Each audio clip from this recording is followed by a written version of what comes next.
ఎవరు ఎవరికి తోడవుతారో, ఎప్పుడెందుకు విడిపోతారో,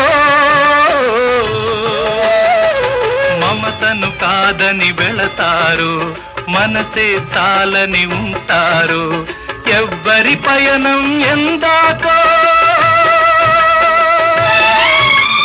అడగదు ఎవ్వరిని, బదులే దొరకదని.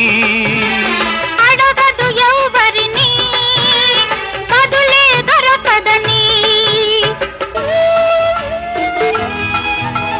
కడుపు తీపికి రుజువేముంది, అంతకు మించిన నిజమేముంది. కాయే చెట్టుకు బరువైతే చెట్టును భూమి మోస్తుందా? ఇప్పుడు తప్పును తెలుసుకో.